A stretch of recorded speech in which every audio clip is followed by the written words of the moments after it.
અંકલેશ્વર રાજપીપળા ચોકડી service road ઉપરથી Bharuch LCB પોલીસે એક દેશી પિસ્તોલ, 2 મેગઝીનમાં ભરેલા 14 નંગ જીવતા કારતૂસ સાથે વાગરાના જોલવા ગામ એક શખ્સની ધરપકડ કરી દેશી પિસ્તોલ આપનાર શખ્સને વોન્ટેડ જાહેર કરી એક દેશી પિસ્તોલ, 14 નંગ જીવતા કારતૂસ, બાઇક અને મોબાઈલ મળી 71,000 ઉપરાંતનો મુદ્દામાલ કબજે કરી વધુ તપાસ હાથ ધરી છે।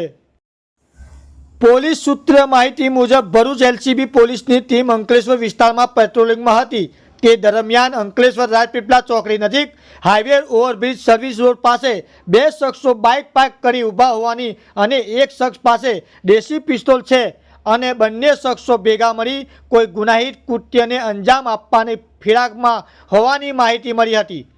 જે માહિતીના આધારે એલસીબી પોલીસે સ્થળ ઉપર તપાસ કરતા બે શખ્સો બાઇક પાર્ક કરી ઊભા હતા, જેમાં એક શખ્સને ઝડપી પાડ્યો હતો જ્યારે એક શખ્સ બાઇક મૂકી ફરાર થઈ ગયો હતો।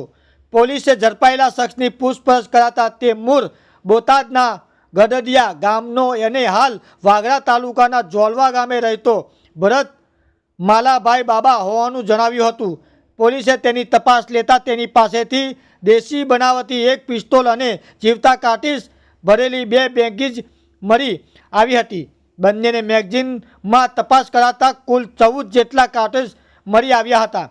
એલસીબી પોલીસે ભરત લાંબાની ધરપકડ કરી તેની સંઘર્ષ પૂછપરછ કરાતા મૂળ અંકલેશ્વરના ગરકુલ પાટિયા વિસ્તારમાં આવેલા પરિશ્રમ સોસાયટીમાં અને હાલ જોલવા ગામે પાસે પંચરની દુકાનમાં રહેતા તેના મિત્ર રોહિત સુનિલ મંડલને તેને ગુનાહિત કામ કરવા માટે રાજપીપળા ચોકડી પાસે બોલાવ્યો હતો અને રોહિત મંડલે આ પિસ્તોલ અને મેગઝીન રાખવા માટે આપ્યા હતા।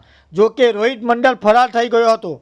એલસીબી પોલીસે ₹15,000ની દેશી બનાવટી પિસ્તોલ, 1,400 રૂપિયાના 14 નંગ જીવતા કારતૂસ, 5,000નો મોબાઈલ અને 50,000ની બાઇક મળી કુલ ₹71,400નો મુદ્દામાલ કબજે કરી રોહિત મંડળને વોન્ટેડ જાહેર કરી તેની વિરુદ્ધ અંકલેશ્વર બી ડિવિઝનમાં ફરિયાદ નોંધાવી હતી।